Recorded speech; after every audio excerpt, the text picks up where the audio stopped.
If there is one thing that people of all eras, origins, nationalities, times share, is the desire to remember those who left a mark in our lives. Friends, family, mentors.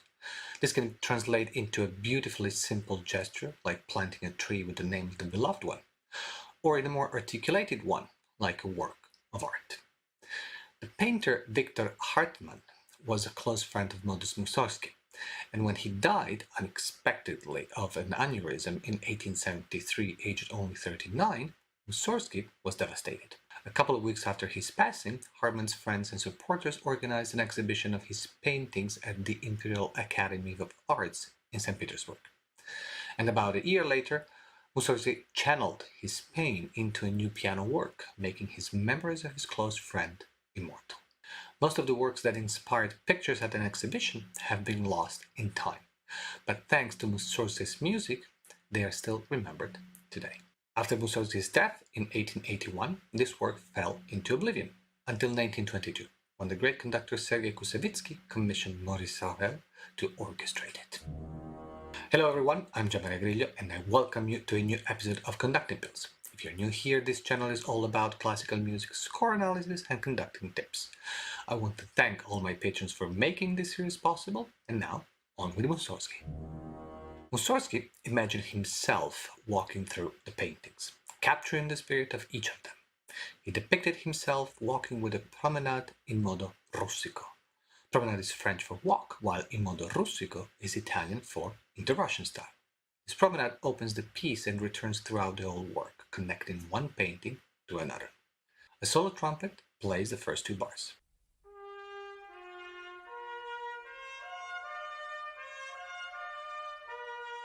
The four bars that follow condense the dialogue between the trumpet and the brass section, with the latter intervening halfway through the second and fourth bar.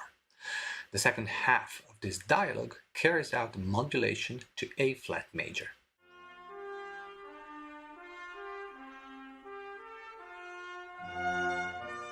The conversation moves to the strings, driving away from the key of A flat with that G flat in the bass line, leading to a D flat major.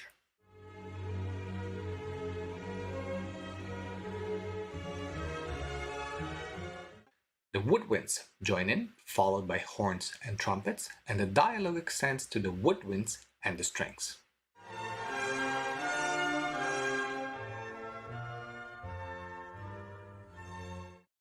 To reach the full orchestra in forte to close the promenade. The orchestration with those three trumpets in close chords doubled by the violins divisi in octaves is rich and perfectly captures the full Russian sound of Mussorgsky.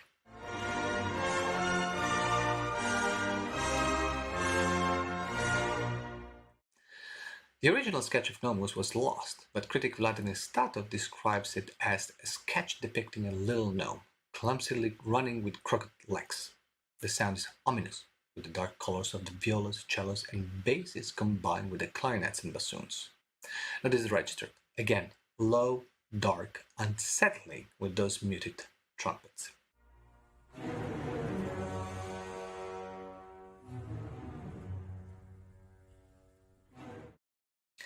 This cell is repeated several times with small variations, ending on a fortissimo followed by a gran pausa. The stop-and-go movements of the gnome continue. Notice the orchestration: strings, except the violas, in pizzicato, with double basses in octaves, xylophone and timpani, tuba with mute, contrabassoon, three flutes, and three oboes. The mid-register is completely missing from the spectrum, enhancing the ominousness of the sound anticipated in the first few bars.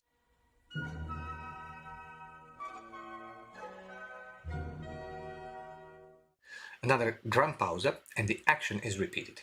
The orchestration changes to a somewhat lighter one. The darkness is still present in the clarinet, cellos, and double basses parts.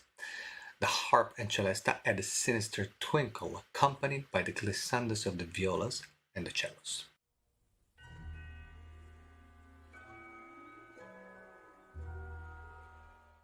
The opening material returns briefly, bridging to a new episode.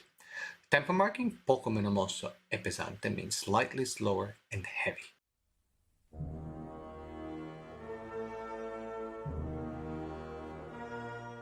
This sort of march is interrupted abruptly by the initial cell,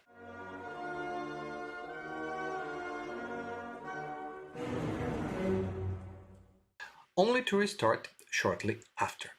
The episode is expanded, incorporated into a descending chromatic scale.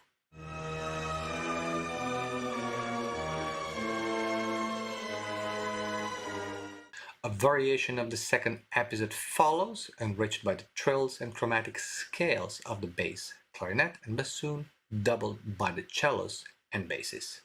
And the piece ends with the gnome frantically running away, or towards us perhaps.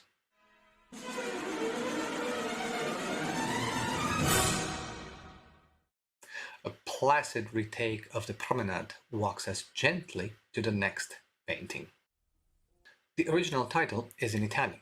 According to Statov, this is the depiction of an old Italian castle in front of which a troubadour sings a song. The key is a somber G-sharp minor, though that is not revealed right away, as both cellos and bassoons start with open fifths. Ravel gives the melody to an alto saxophone in E-flat. The atmosphere is melancholic, foggy, coming from far away in the past. This is ironic considering the instrument was invented in the 1840s.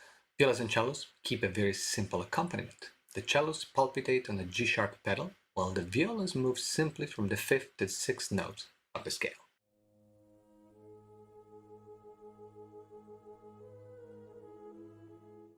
The saxophone offers us its lonely melody, expanding on it, and leaving room for the strings to introduce a new phrase based on the same basic material.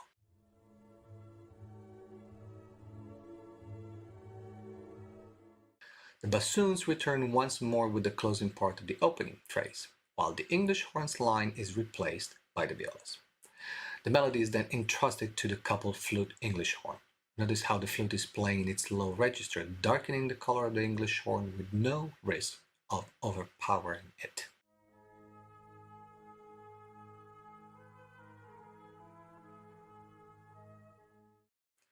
Aside from this phrase is used to build a crescendo,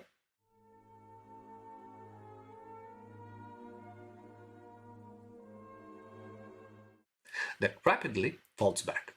The same episode is presented again, this time by the flute, again in its low register, and the clarinet. The line rests on a pulsing G sharp in the bassoons, while the strings offer glimpses of what we've just heard. After the saxophone plays the main theme once more, the music fades away until a final surprise. On a pianissimo dynamic of one single G sharp in the bass clarinet, the saxophone glizzes up, underlined by a pizzicato in forte of the strings, only to die away into oblivion right after.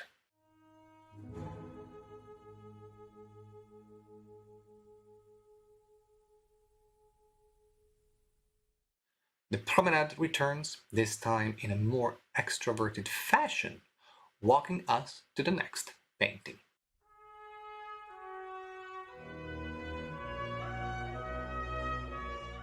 Thank you for watching. Don't forget to subscribe to my YouTube channel by clicking on the subscribe button right below this video and ring the bell so that you will get notified every time a new video comes out.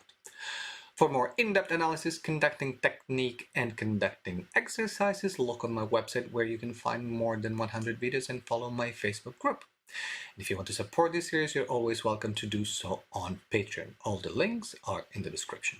Let me know in the comments what you think about this piece, and by the way, thank you Nick for suggesting this. If you have any suggestions for future videos, do let me know in the comments as well. And in the next episode of this series, we'll move on to the second part of this wonderful piece. In the meanwhile, please continue to enjoy music and be well. Ciao! Generally speaking, a pulsing point corresponds with the beat within the pattern. These points are connected by a stroke, straight or curved. Each stroke can also have other characteristics. Long.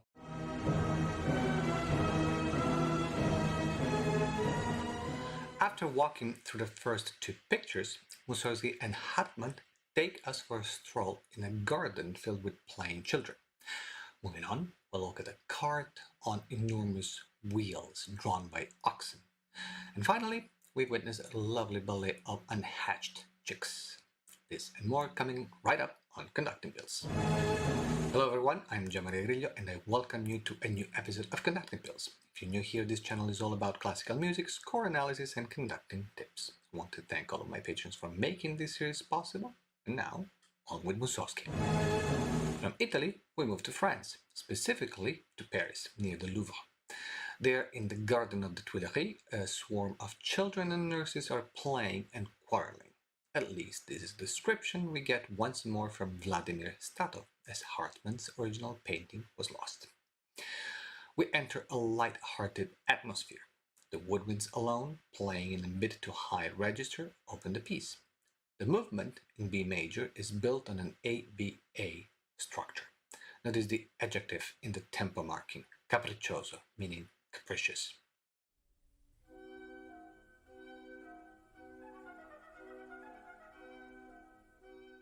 The whole movement is rather short and quite delicate. The same material is reworked, creating a crescendo that gradually introduces strings in pizzicato, harps and horns.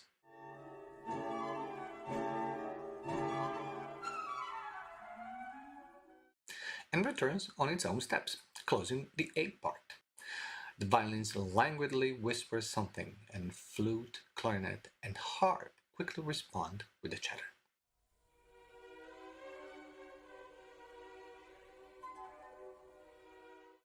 The strings retake the lead, and the woodwinds overlap with their chatter, leading back to a shortened variations of the A section, serving also as coda of the movement.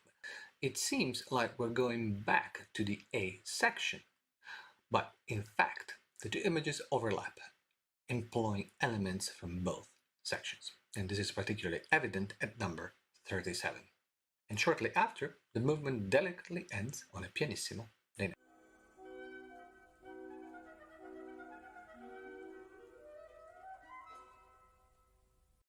We would now expect the promenade again, but, surprise, we're thrown right into the next painting. Maybe the two were next to one another in the exhibition. According to Statov, this is the depiction of a Polish cart on enormous wheels drawn by oxen. The title suggests that the scene takes place in the area of Sandomierski, a popular wine region in the southeast of Poland. The structure is ABA with a coda, and the key, once again, G-sharp minor. The orchestration suggests not so much darkness, but extreme weight. The wheels turn slowly in the alternating thirds of the cellos and basses with mute, doubled by the contrabassoon and by the first bassoon, while the second holds a pedal on the dominant. The theme is entrusted to the instrument who can best portray heaviness, a solo tuba.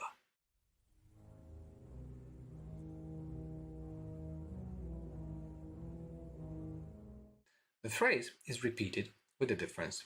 The brief change of harmony is extended with a triad built on the lowered dominant. The harmonic mutation is now expanded and provides the excuse for a big crescendo. And notice how the thickness of the sound is achieved also by the second violins playing divisi in 4.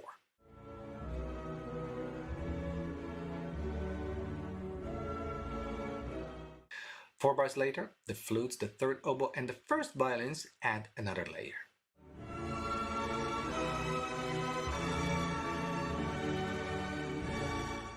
The harmony is still the same, but the voicing and the parts moving in contrary motion add an enormous tension. Starting at rehearsal number 41, Mussorgsky moves back towards G-sharp minor. A small diminuendo creates just enough room for the crescendo, leading to the triple forte.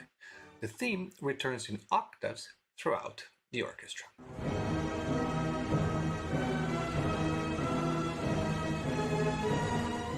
Slowly but surely, a diminuendo starts taking the carriage away. Instruments are left behind and the tuba solo returns.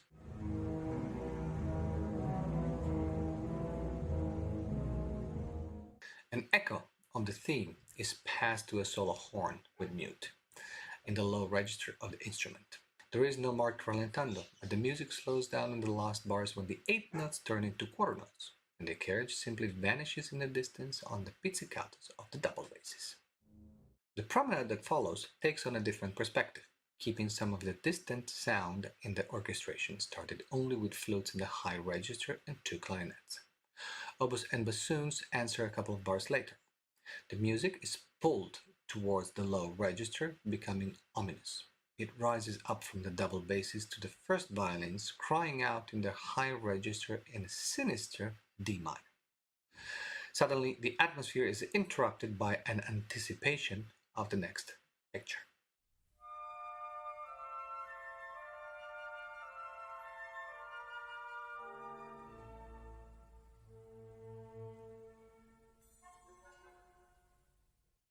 The Ballet of the Unhatched Chicks, a very fast-paced movement. This fifth painting was created by Hartmann for the ballet Trilby, produced at the Bolshoi Theatre in 1871.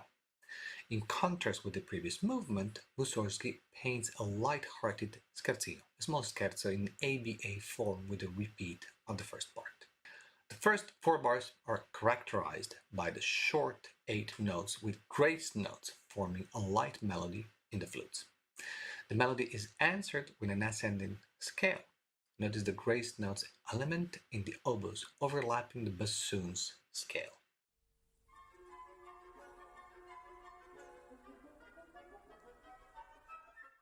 The episode is repeated with an expansion of the scales stopping all the way up on a D flat before the repeat.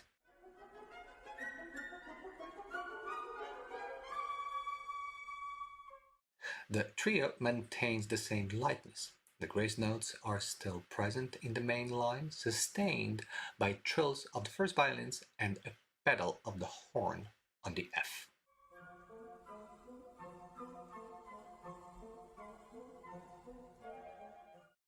The 8 bars phrase is repeated with a different orchestration. So much color is added by Ravel by using a different technique in the flutes and by the addition of the celesta and a few other instruments.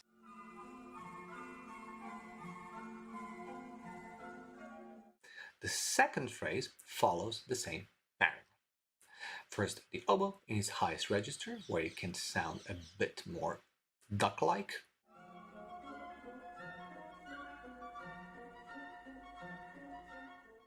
Then the rest, with the line given to the first violins.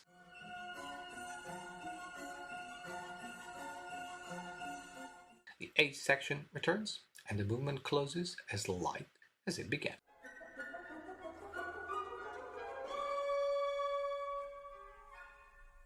Thank you for watching. Don't forget to subscribe to my YouTube channel by clicking on the subscribe button right below this video and ring the bell so you will get notified every time a new video comes out. For more in-depth analysis, conducting technique and conducting exercises, look on my website where you can find more than 100 videos and follow my Facebook group. And if you want to support this series, you're always welcome to do so on Patreon. All the links are in the description. Let me know in the comments what you think about this piece. If you have any suggestions for future videos, and in the next episode of this series, we'll move on to the third part of this wonderful piece. In the meanwhile, please continue to enjoy music and be well. Ciao! Generally speaking, a pulsing point corresponds with the beat within the pattern. These points are connected by a stroke, straight or curved. Each stroke can also have other characteristics. Long.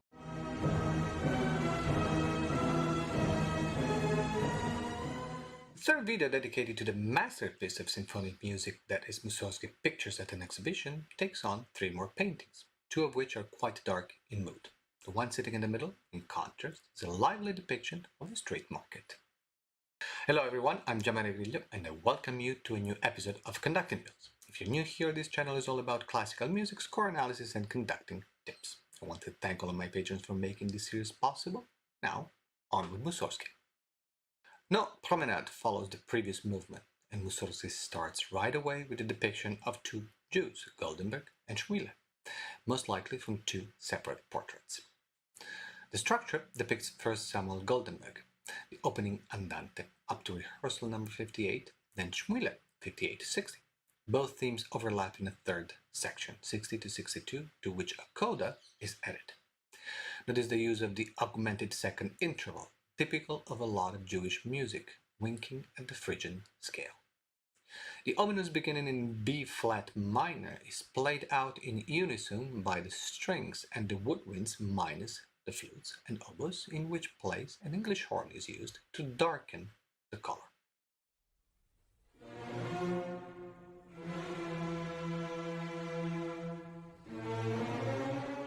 The second portrait takes shape into a solo trumpet with mute on an obsessive rhythm in triplets sustained by the chromatism of the oboe and the English horn.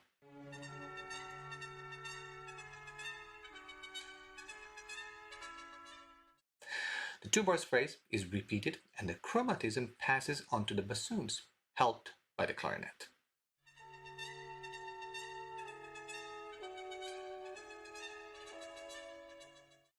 The exchange continues till the trumpets end the section with a small florilegium and connect directly to the next section. While they keep their obsessive rhythm, clarinets, bassoons, violas, and basses take on a variation on Samuel Goldenberg's theme.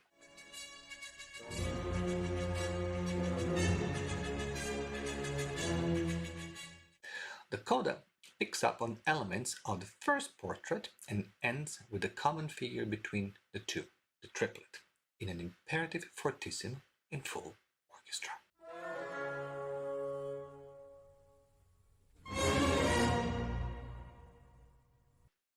While the piano version maintains the promenade, Ravel's orchestral version excludes it, going right into what Statov describes as French women quarreling violently in the market.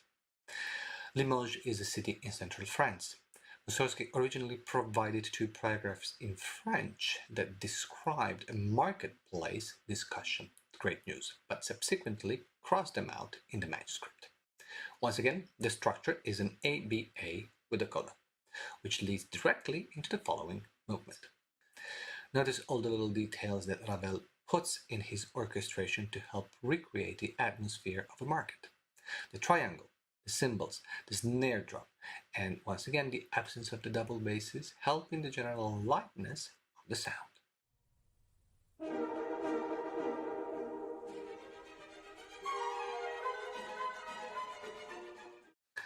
It's a two bars phrase, repeated.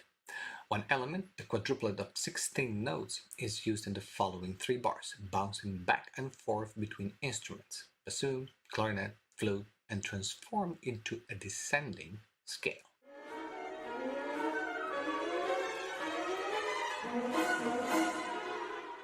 Part of the first phrase is repeated.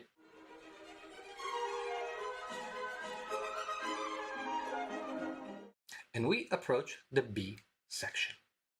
The material remains the same, reworked in various manners. The change of meter to 3/4 helps create the sensation of perhaps something falling or something tumbling. The great fragmentation of the material across different sections of the orchestra increases the scatteredness of the scene, underlined by the street noises of the triangle and the snare drum.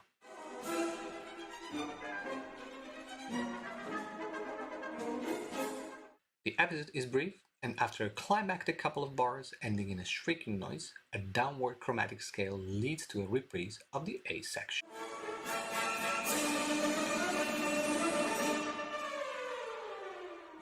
The coda is a slow section built on elements of the main theme. The repeated notes of the horns are quite challenging.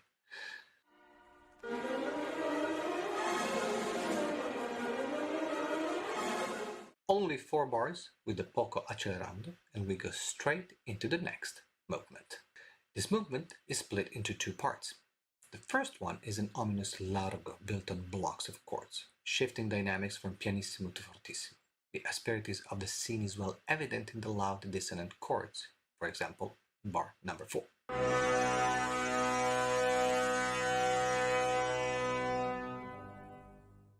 Everything is obviously very dark.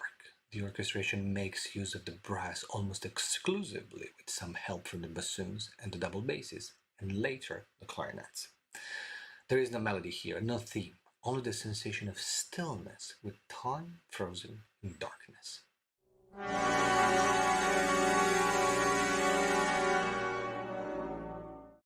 A solo trumpet adds a touch of melancholy,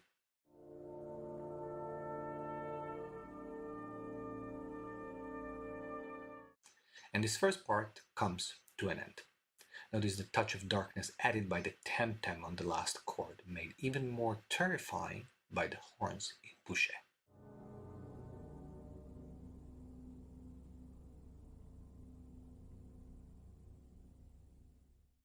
The second part of this movement is less ominous, with the idea of perhaps finding some peace in the end.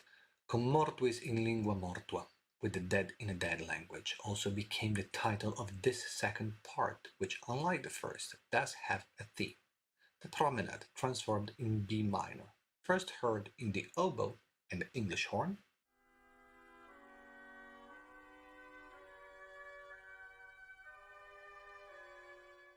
and then in the bassoons and the basses.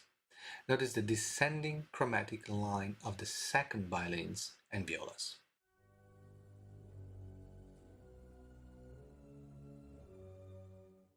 After the episode is repeated, the music opens up, letting in a bit of light. The orchestration is typical of Ravel, making use of the harmonics in the double basses and cellos to color the sound in a very subtle way.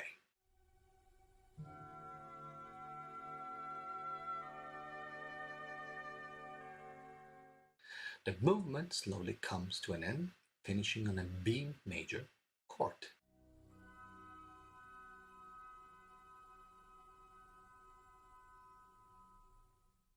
Thank you for watching. Don't forget to subscribe to my YouTube channel by clicking on the subscribe button right below this video and ring the bell so you will get notified every time a new video comes out. For more in-depth analysis, conducting technique and conducting exercises, look on my website where you can find more than 100 videos and follow my Facebook group. And if you want to support this series, you're always welcome to do so on Patreon. All the links are in the description. Let me know in the comments what you think about this piece, if you have any suggestions for future videos. The next episode of this series will move on to the fourth and final part of this wonderful piece. In the meanwhile, please continue to enjoy music and be well. Ciao! Generally speaking, a pulsing point corresponds with the beat within the pattern. These points are connected by a stroke, straight or curved. Each stroke can also have other characteristics. Long.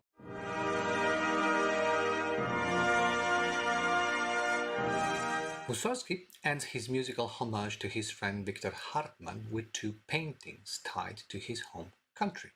The hut on hen's legs is a scherzo depicting a clock shaped as a Baba Yaga's hut.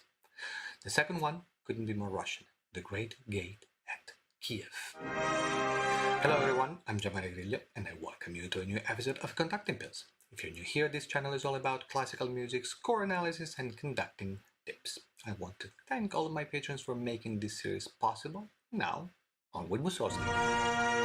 After the somberness of the previous movement, which included a variation on the promenade in B minor, Mussorgsky presents us with a new painting, changing tone completely and jumping into an allegro con brio. The adjective feroce adds the idea of something wild. In Stadov's comment, Hartmann's drawing depicted a clock in the form of a Baba Yaga's hut on fowl's legs. In Slavic folklore, Baba Yaga is a supernatural being who appears as a deformed or ferocious-looking old woman. The Baba Yaga lived in a hut usually described as standing on chicken legs. The movement is built on an ABA plus coda structure. The motifs in this movement evoke the bells of a large clock and the whirlwind sounds of a chase.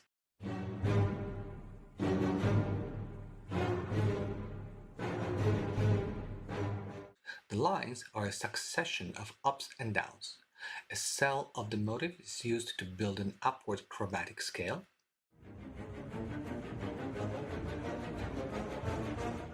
answered by a downward motif. The scale is expanded by the brass, and the clock's bell resounds brightly in the trumpets and horns.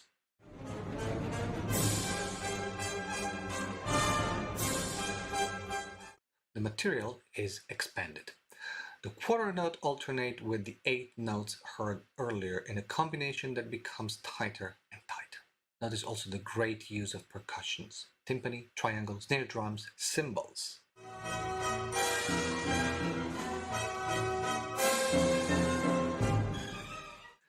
The line moves down, sweeps back up, and then down again, ending up on the clock's quarter notes and moving to the central part of the movement.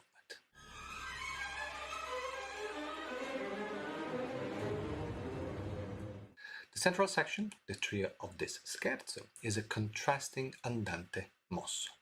Flutes 1 and 2 alternate an accompaniment in triplets, while the bassoon and the double basses make use of the material we heard in the first part.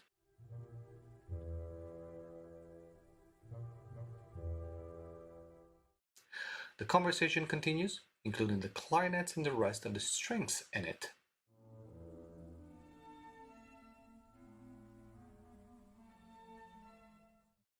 It's all very delicate and airy until it's not anymore. The atmosphere becomes heavier, and the tuba, doubled by the cellos and basses, is entrusted with the motif.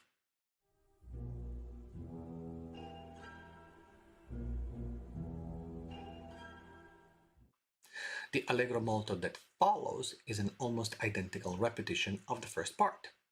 The coda develops as a long scale and leading right into the final painting.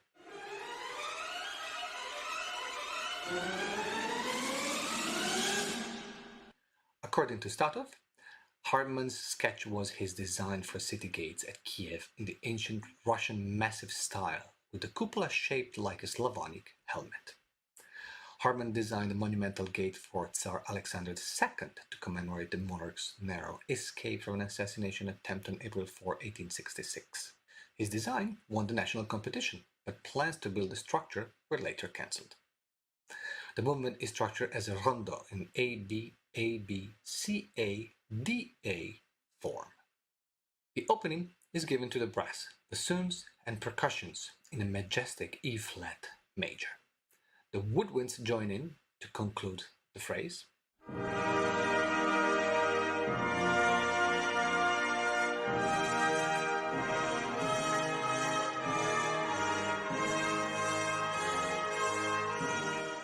And the episode is repeated in fortissimo in full orchestra. The following part, the B section, is very solemn and is based on a baptismal hymn from the repertoire of Russian Orthodox chant.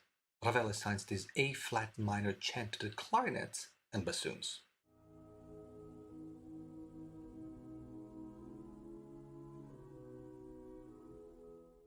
The main theme returns, accompanied by ascending and descending figures in the woodwinds and strings. Notice the two harps doubling these scales.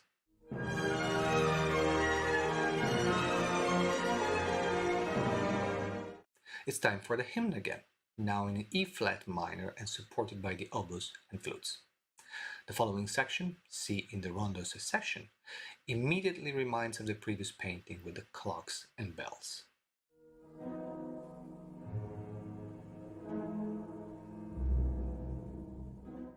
The crescendo expands on the same idea, including all sections of the orchestra gradually until we hear the promenade's theme.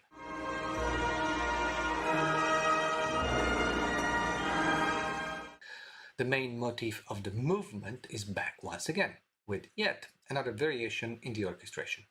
Notice the triplets in the strings giving movement and tension.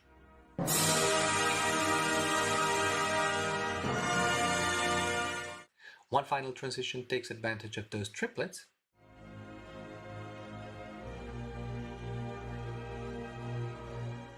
and leads to the very end of this masterpiece where the motif explodes in all its grandiosity.